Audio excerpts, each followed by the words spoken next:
আসসালামু আলাইকুম। হাবলু প্রোগ্রামার কমিউনিটিতে আপনাকে স্বাগতম। এর আগের পার্টে আমরা কুইজ অ্যাপ্লিকেশনটার ফ্রন্ট এন্ড পেজ ডিজাইন করেছিলাম অ্যান্ড সেখানে আমরা 3টা পেজ ডিজাইন করেছিলাম, এক এটা, দুই এটা এবং তৃতীয় এইটা। সো এই 3টা পেজ ডিজাইন করে আমরা একটা মাত্র পেজ রেখে বাকিগুলো কমেন্ট করে রেখেছিলাম, কারণ আজকের এই পার্টে আমরা ডেভেলপমেন্ট করব বলে। সো আপনি যদি এর আগের পার্টটা না দেখে থাকেন তাহলে অবশ্যই এর আগের পার্টটা দেখে আসবেন। এর আগের পার্টে আমরা এই সকল পেজ ডিজাইন করেছি অ্যান্ড আজকে আমরা ডাইনামিক করব। যখন এই যে ক্লিক করতেছি তখন অন্য আর একটা পেজ আসতেছে, যখন এই জায়গায় ক্লিক করতেছি কেটে যাচ্ছে, দেন কন্টিনিউয়ে ক্লিক করলে আবার এরকম কুইজ আসতেছে। সো এই জিনিসগুলো মূলত করব আজকের এই পার্টে। সো এই পার্টটা করার জন্য অবশ্যই আগে আপনাদের এমন একটা ডিজাইন আনতে হবে অ্যান্ড ডিজাইনটা করার জন্য আপনি এই পার্টটা দেখবেন এবং এই কুইজ অ্যাপ্লিকেশনটার যাবতীয় ডিটেলস বা ডেমোটা দেখতে আপনি এই ভিডিওটা দেখবেন। তাহলে বুঝতে পারবেন এই কুইজ অ্যাপ্লিকেশনটা কি, কেন, কিভাবে ব্যবহার করতে হয়, কিভাবে করবেন, যাবতীয় ইনফরমেশন বা কেমন হবে যাবতীয় ইনফরমেশন এই ভিডিওতে বলা আছে। সো এই ভিডিওটা দেখবেন, দেন এইটা দেখবেন এবং এইটার পরে আমরা আজকের এই পার্টে ডেভেলপমেন্ট করব। তো চলুন শুরু করা যাক। This is Ishan from Hablu programmer.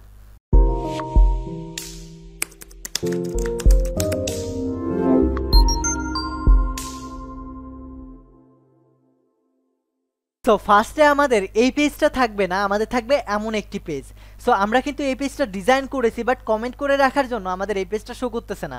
So যে পেজটা আমাদের শো করতেছে ওইটাকে জাস্ট আমরা কমেন্ট করে দিব, অর্থাৎ লাস্টের কম্পোনেন্টটা বা সেকশনটা কমেন্ট করে দেবো এবং শুরুর যে আমাদের ইটা আছে মাই কুইজ অ্যাপ নামে যে আমাদের ডিপটা আছে, এই ডিপের ভেতরে যাবতীয় টেক্সটটা আছে, অর্থাৎ এই যে এরিয়াটা আছে এই এরিয়াটাকে জাস্ট কমেন্ট আউট করে দেবো। সো কমেন্ট আউট করার পরে এখন আমরা দেখতে পাচ্ছি আমাদের এই টেক্সটগুলো এলোমেলো হয়ে গেছে, বাট আমরা তো ঠিকঠাকভাবে ডিজাইন করেছিলাম। এটা হওয়ার একটাই কারণ আমরা এই টেক্সট নামে আরও একটা ক্লাস নেম তৈরি করেছিলাম এই জায়গাটায়। সো এই জায়গাটায় ফন্ট সাইজটা বড় করার জন্য এই জায়গাতে হয়ে গেছে। সো এটার জন্য আমি এখানকার ক্লাস নেমটা পরিবর্তন করে দেবো, টেক্সট না দিয়ে টেক্সট 1 দেবো এবং সেম জিনিসটা আমরা এই জায়গায়ও সেম জিনিসটা আমরা এখানেও পরিবর্তন করে দেবো অ্যান্ড এই জায়গাতেও পরিবর্তন করে দেবো। দেন এটা দেওয়ার পরে যদি আমি এখানে গিয়ে রিফ্রেশ করি তাহলে দেখেন আমাদের ক্লাস নেমটা সুন্দরভাবে ছোটো, ক্লাস নেমটা পরিবর্তন করাতে আমাদের ফন্ট সাইজটা ঠিক আবার আগের মতো হয়ে গেছে। এখন আমাদের মেইন কাজটা করতে হবে, সেটা হলো আমরা যখন এই বাটনটাকে ক্লিক করব তখন আমাদের এইটার মতো পরবর্তী পেজে নিয়ে যাবে, অর্থাৎ এই পেজে নিয়ে যাবে। সো এইটা করার জন্য আমরা আমাদের ফাইলে যাব, ফোল্ডারে গিয়ে এখানে গিয়ে একটা জেএস নামে ফোল্ডার তৈরি করব এবং এইটার ভিতরে script.js নামে আরও একটা ফাইল তৈরি করে নেব। এই ফাইলের ভেতরে আমরা আমাদের এই বাটনটাকে আগে ধরবো। সো এই বাটনটাকে কিভাবে ধরতে পারি, আমরা get element by class name এবং গেট এলিমেন্ট বাই আইডি এবং কোয়ারি সিলেক্টরের মাধ্যমে ধরতে পারি। সো এখানে গিয়ে আমি কোয়ারি সিলেক্টরের মাধ্যমে ধরবো। সো কনস্ট্যান্স এই মাই বিটেনটাকে কল করব। সো এই বিটেন নামে মাই বিটেন নামে একটা ভেরিয়েবল তৈরি করব আর এখানে গিয়ে ডকুমেন্টকে কল করব, দেন কোয়ারি সিলেক্টরকে কল করব। সো কোয়ারি সিলেক্টর এটাকে কল করার পরে আমরা আমাদের সেই ক্লাস নেমটাকে কল করব, যেহেতু এটা ক্লাস নেম সো এটার জন্য ডট ইউজ করব অ্যান্ড এইটার ভেতরে আমরা কাকে ধরতে চাই, এই বাটনটাকে, অর্থাৎ এই বাটনকে যখন আমরা ক্লিক করব তখন তার পরবর্তী পেজে যাবে। সো এইটাকে আমাদেরকে ধরে ফেললাম, মাই বাটন বিটিএন, এটার ভেতরে যে বাটনটা আছে এটাকে ধরলাম। দেন ধরার পরে আমরা যখন এই বাটনকে ক্লিক করব তখন এর যে পরবর্তী পেজটা আছে এই পেজটা আমাদের সামনে শো করবে। সো এটা করার জন্য আমরা একটা ফাংশন তৈরি করব এখন, যেহেতু আমরা ধরে ফেলছি। সো এটার জন্য মাই বিটিএনকে যখন আমরা অন ক্লিক করব সো অ্যারো ফাংশন তৈরি করব। সো করে ফেললাম অ্যারো ফাংশন তৈরি, এটার ভিতরে আমরা রাখবো আমাদের এই রুলস বক্সকে। সো নর্মালি আমরা এটাকে কমেন্ট আউট করে দেবো, কমেন্ট আউট করার পরে এটা ডিসপ্লেটা জাস্ট আমরা নান করে রাখবো অ্যান্ড এখানে গিয়ে বলবো তখন ডিসপ্লেটা ব্লক হয়ে যেতে। তার মানে নর্মালি ডিসপ্লেটা নান থাকবে। এখন যদি আমি কমেন্ট আউট করে দিয়েছি সেহেতু আমাদের ওই পেজটা না দেখে এই পেজটা দেখাচ্ছে। সো এই পেজটা আমরা এখন ডিসপ্লেটা নান করে দেবো। যখন আমরা ওই বাটনটাকে ক্লিক করব, অর্থাৎ আমাদের এই যে বাটনটাকে ক্লিক করব তখন আমাদের এই জিনিসটা ডিসপ্লেটা ব্লক হবে। সো এটার জন্য আমাদের স্টাইলে যাব, স্টাইলে গিয়ে এই স্টাইলে যাওয়ার আগে আমরা এই রুলস বক্সকে কপি করে এটাকে কল করে দেব। সো রুলস বক্স এখানে গিয়ে বলবো তোমার অপাসিটিটা 0 করতে, তাহলে আমাদের এটা আর শো করবে না। So opacity 0, then pointer event, so pointer event আমি নান করে দেব এইটার পরে আমরা মনে মনে একটা ক্লাস তৈরি করব অ্যাক্টিভ ইনফো নামে, এবং রুলস বক্স এটার ভিতরে অ্যাক্টিভ ইনফো নামে একটা ক্লাস তৈরি করব, যে ক্লাসটা আমরা এখানে গিয়ে অ্যাড করে দেব। সো এখানে বলে দেব opacity 1, Z index 5, pointer event auto, transform translate -50% -50%, scale 1।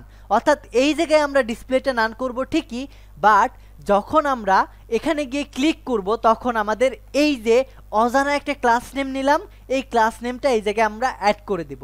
So এটা কিভাবে অ্যাড করব? এটাকে অ্যাড করার জন্য আমাদের এই রুলস বক্সকে কল করতে হবে। এটার জন্য আমরা এখানে গিয়ে শুরুতে কনস্ট্যান্স ডিক্লেয়ার করব মাই রুলস বক্স নামে ডিক্লেয়ার করে ডকুমেন্ট কল করব। ডকুমেন্টকে কল করে আমাদের কোয়ারি সিলেক্টরকে কল করতে হবে। কোয়ারি সিলেক্টরের ভিতরে সিম্পলি জাস্ট আমরা রুলস বক্সকে রেখে দেব।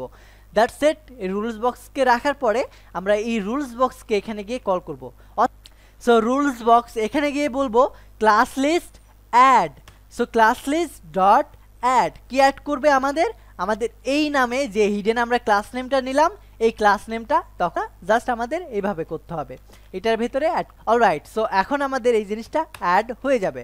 সো এই জিনিসটা তো আমরা অ্যাড করে নিলাম। এখন আমাদের index.html এ এসে আমাদেরকে স্ক্রিপ্টটাকে কানেক্ট করে দিতে হবে। সো স্ক্রিপ্ট এসআরসি জেএস ফোল্ডারের ভেতরে যা script.js নামে যে ফাইলটা আছে এটাকে কানেক্ট করে দিলাম। That's it. এখানে গিয়ে রিফ্রেশ করব, দেন আমি স্টার্ট কুইজে ক্লিক করব, আর ক্লিক করে দেখেন আমাদের এই পেজটা চলে আসছে। এখন আমাদের এই পেজে আসার পরে দুইটা জিনিস করতে হবে। এখন যদি এই এক্সিট কুইজে ক্লিক করি তাহলে আমাদের এই কুইজটা কেটে আবার শুরুর পেজে যাওয়া লাগবে, আর কন্টিনিউ করলে এর পরের পেজে যাবে।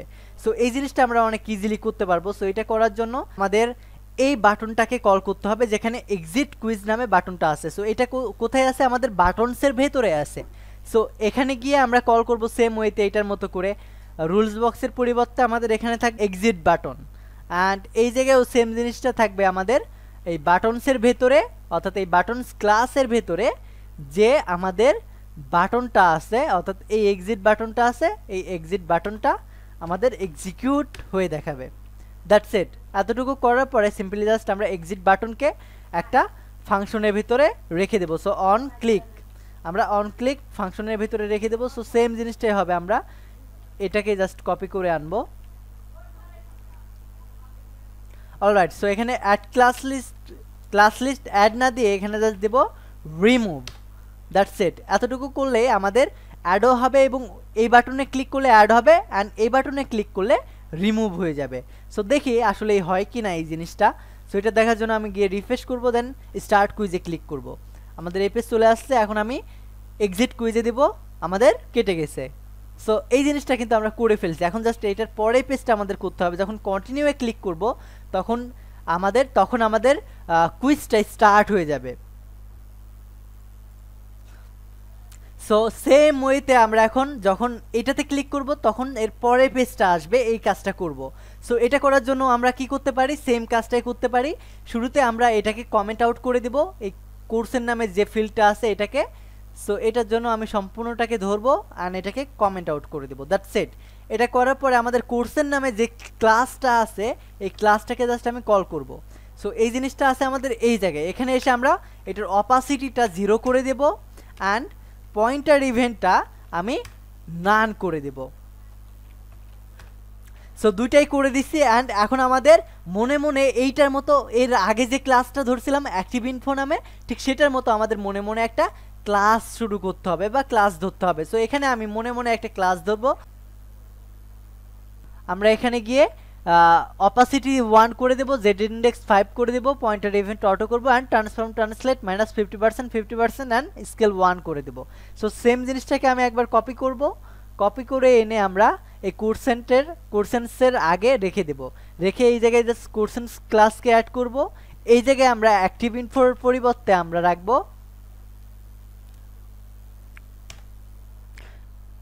আমরা এটাকে রেখে দেব, অ্যাক্টিভ কুইজকে রাখবো। দেন এটার ভিতরে যে সকল জিনিস ছিল সেম জিনিসটাই আমরা রেখে দেব, তাহলে কিন্তু আমাদের হয়ে যাবে। এখন জাস্ট এইখানে এসে আমাদেরকে দুইটা জিনিস অ্যাড করতে হবে। শুরুতে আমাদেরকে এই কন্টিনিউ বাটনটাকে অ্যাড করতে হবে, যেটাতে ক্লিক করার পরে আমাদের এই পেজটা আসবে। সো শুরুতে আমরা এটাকে কল করব। সো এটার জন্য আমরা ভেরিয়েবল ডিক্লেয়ার করি আগে একটা। So constants continue button document query selector, এইটার ভেতরে আমাদের থাকবে এই কন্টিনিউ বাটনটা। সো আমাদের এই কন্টিনিউ বাটনটা থাকবে।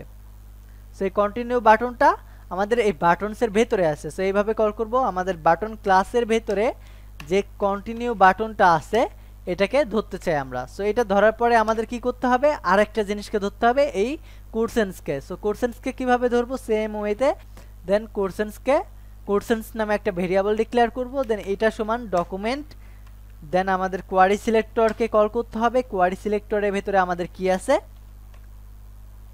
কোয়ারি সিলেক্টরের ভেতরে আমাদের কোর্সেন্স আছে। সো কোর্সেন্স ক্লাসটাকে অ্যাড করে দেব, অবশ্যই এটার আগে আমাদেরকে ডট ইউজ করতে হবে। দেন এই দুটোকে ধরার পরে আমাদের বলতে হবে এখন যদি আমি এই কন্টিনিউ বাটনকে ক্লিক করি ঠিক এইটার মতোই আমি সিম্পলি এটাকে কপি করব, কপি করে জাস্ট আমাদের এক্সিট বাটনের পরিবর্তে আমরা এই জায়গায় কন্টিনিউ বাটনকে কল করে দেব। আর যখন আমরা এই কন্টিনিউ বাটনে ক্লিক করব তখন আমাদের এই অ্যাক্টিভ ইনফো এটা চলে যাবে, সাথে সাথে আমাদের এটা যাওয়ার পরে আমাদের অ্যাড হবে এই কোর্সেনটা। সো এখানে গিয়ে কোর্সেনটাকে অ্যাড করব অ্যান্ড ক্লাস লিস্ট রিমুভ না করে অ্যাড করব। সো অ্যাড করব কাকে, অ্যাক্টিভ ইনফোকে না, আমরা অ্যাড করব হলো গানে একটু নিচে যাব, আমরা অ্যাড করব কুইজ, অ্যাক্টিভ কুইজকে। That's it. এতটুকু করার পরে যদি আমরা আমাদের ফাইলে গিয়ে কন্টিনিউ ক্লিক করি, দেখেন এর পরে পেজটা আমাদের চলে আসছে। কি সুন্দর না ব্যাপারটা।